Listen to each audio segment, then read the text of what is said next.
বরানগর বিধানসভা কেন্দ্র এবার ভোটে জমজমাট লড়াই। একদিকে সায়ন্তিকা ব্যানার্জি, অন্যদিকে বিজেপির হেভিওয়েট নেতা Sajal Ghosh.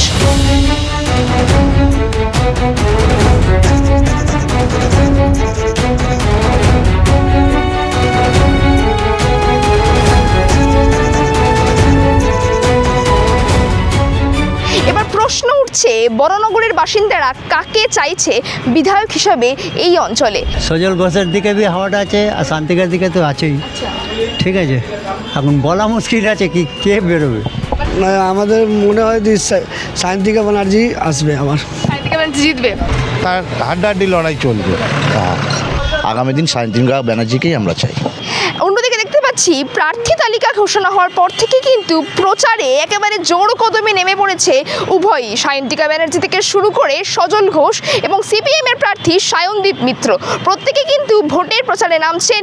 Mic, banner, festoon সবকিছু নিয়ে কিন্তু মাঠে ময়দানে রীতিমতো জোর কদমে লড়াই চলছে। এবার প্রশ্ন, ভোটের অঙ্কে কে জিতবে, কে এগিয়ে থাকবে এই বরানগর বিধানসভা কেন্দ্র থেকে, তা জানতে আমরা চলে এসেছি গ্রাউন্ড রিপোর্ট করতে বরানগর বিধানসভাতে। আর বরানগরের মানুষজন কাকে চাইছে, টিএমসি প্রার্থী সায়ন্তিকা ব্যানার্জি নাকি বিজেপি প্রার্থী সজল ঘোষ, কার দিকে ঝুঁকছে মানুষের মন, আর কেই বা দখল করবে বরানগর বিধানসভা, টিএমসি নাকি বিজেপি? দেখুন বিস্তারিত প্রতিবেদনে মানুষের হাওয়া কোন দিকে বইছে।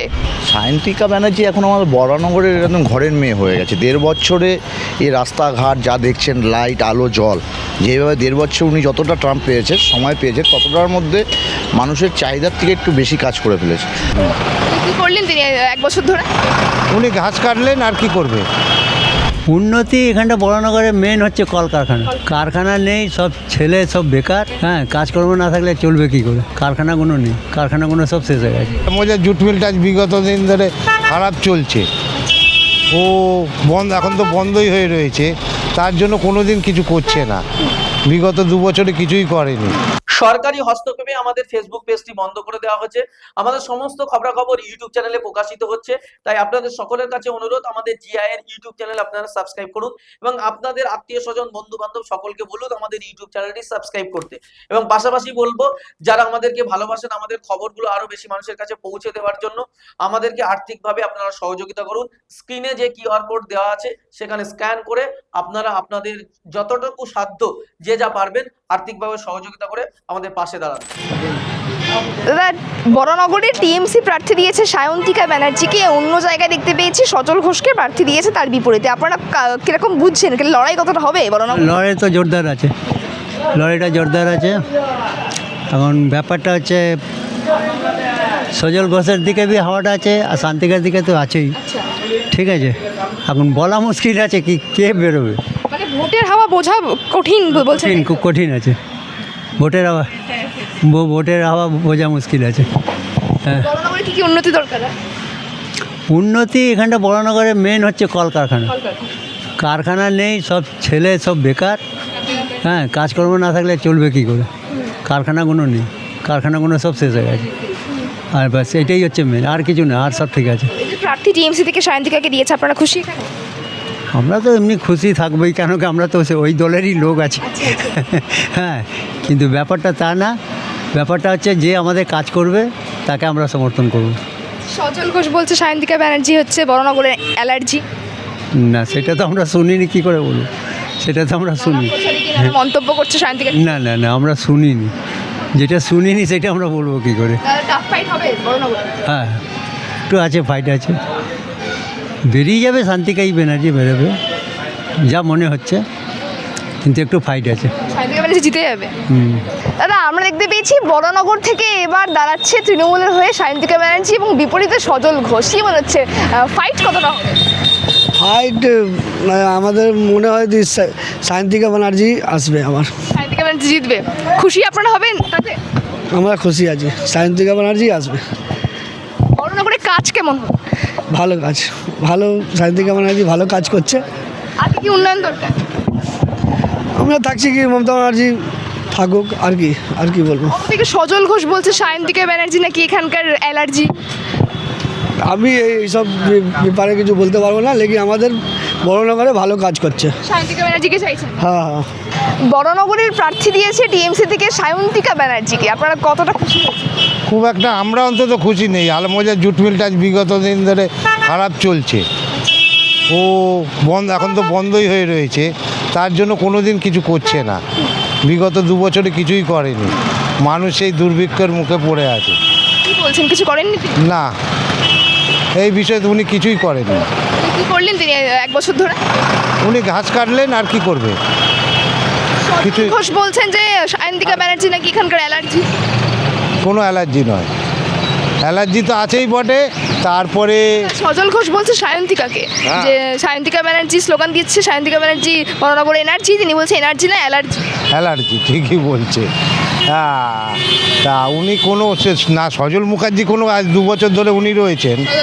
সজল ঘোষ উনি তো বিরোধী দল হিসাবে রয়েছেন, তা উনিও কিচ্ছু করেননি। উনিও কিছু করেন না, সব খালি আসছে ইলেকশনের সময়, ওনারা আসছে, এসে হাই পাই করে খালি ভোটের নেশায় আছে, এছাড়া কোনো কাজ নেই এদের। বড়নগরে কাজ কে করছে দাদা? কেউই করছে না, ওই যা একটু ওপর নতুন জামা পরে বেরোলেই পরিষ্কার। ঠিক আছে, সন্দীপ মিত্র এর আগে তো প্রথমবার দাঁড়িয়েছে এখানে। প্রথমবার দাঁড়িয়েছে, ওনার তো এখনও দেখা পাইনি, সবে এসছেন, দেখা যাক কী করেন। আর কে কী জিতবে সে তো বলা যাচ্ছে না, জিতলে দেখা যাবে। লড়াই কতটা হবে বলে মনে হচ্ছে সজল ঘোষ আর সায়ন্তিকার মধ্যে? হবে, তার হাড্ডাহাড্ডি লড়াই চলবে। হ্যাঁ, এটা ঠিক, হাড্ডাহাড্ডি। কাকে চাইছেন? দেখো, এটা তো এখন বলা যাবে না, এটা মানুষ যাকে যতটা ভালোবাসবে তাহলেই দেবে। বড়নগরে কি কি উন্নতি দরকার? বড়নগরের উন্নতির দরকার, বিশেষ করে এই কলকারখানা যেটা একটা আছে এইটাকে একটু বাঁচিয়ে রাখার। মানুষ পুরোপুরি এখানে নির্ভরশীল, আদার্স যেসব কলকারখানা ছিল সেসব তো সব উঠেই গেছে। হ্যাঁ, তা ছিল এই একটা আলমবাজার জুট মিল, সেই জুট মিলটাকেও ধ্বংসের খাতায় লিখে দিয়েছে, কিছু করছে না। বিগত বছর ধরে মিলের যত সম্পদ ছিল সব গ্যাস কাটার দিয়ে কেটে কেটে নিয়ে চলে যাচ্ছে। 26শে ইলেকশনের পর কোথাও গিয়ে কি তাহলে বড়নগরের অবস্থার উন্নতি ঘটবে? কারণ সায়ন্তিকা ব্যানার্জি বলছে এবার তিনি কাজ করবেন। ও তো ভোটের আগে বলতেই পারে, বলেই যে আমরা এই কাজ করব, আমরা ওই করব, মানুষের জন্য করব। না, টিএমসি থেকে কিছু কাজ হচ্ছে, যেমনি রাস্তাঘাটগুলো ঠিক হচ্ছে না একবারে তা বলবো না, কিন্তু মানুষ যেটা খেটে খাবে, খেটে দুটো ভাত খাবে, সেখানেই যদি পেটে লাথি পড়ে মানুষ, তাহলে মানুষ কি করবে? রোজগারের জায়গাটাই তো বন্ধ হয়ে গেল। বড়নগরে টিএমসি থেকে প্রার্থী দিয়েছে সায়ন্তিকা ব্যানার্জিকে, আপনারা কতটা খুশি যারা বড়নগরের বাসিন্দা রয়েছেন এখানে?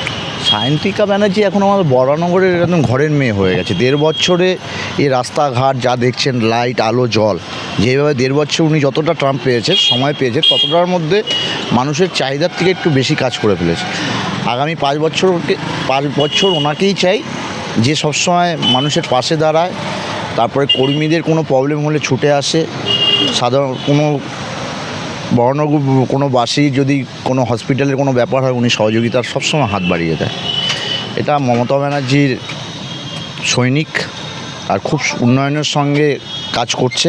আগামী দিন সায়ন্তিকা ব্যানার্জিকেই আমরা চাই। এবং সেই জায়গায় দাঁড়িয়ে আমরা দেখতে পাচ্ছি তিনি যার বিপরীতে রয়েছেন সজল ঘোষ। সজল ঘোষ বলছেন যে সায়ন্তিকা ব্যানার্জি এখানকার অ্যালার্জি। দেবুদা, আমি বলবো আমরা দেবুদা বলে চিনি, দেবুদা করুক। আর আমরা বড়নগরবাসী হচ্ছে শিক্ষিতর এখানে বসবাস, তো আমরা দেবুদাকেও ওয়েলকাম জানিয়েছি, উনি প্রচার করুক। 4 তারিখ তো কথা হবে। তাহলে কি মনে হচ্ছে 4 তারিখে এখানে সবুজ ঝড় উদ্বোধন হবে? মোটামুটি তো এটা ধরে নাও, একদম ধরে নাও সবুজ ঝড়ই আসছে। আমরা 291টা সিটে প্রার্থী দিয়েছি, পুরো সব জায়গায় মমতা ব্যানার্জি হচ্ছে আমাদের মুখ। লড়াই চলবে সাধারণ মানুষের জন্য, যেইভাবে মমতা ব্যানার্জি, অভিষেক বন্দ্যোপাধ্যায়, আমাদের বিধায়িকা, আমার নেতা পুলক ঘোষ, যেভাবে এসআইয়ের বিষয় নিয়ে যেভাবে মানুষের পাশে দাঁড়িয়েছিল, এটা তো মানুষ দেখছে। সায়ন্তিকা ব্যানার্জির উপর আপনারা পুরোপুরি আশা রাখছেন? একদম বড়নগরবাসী সায়ন্তিকা ব্যানার্জিকে ঘরের মেয়ে করে নিয়েছে।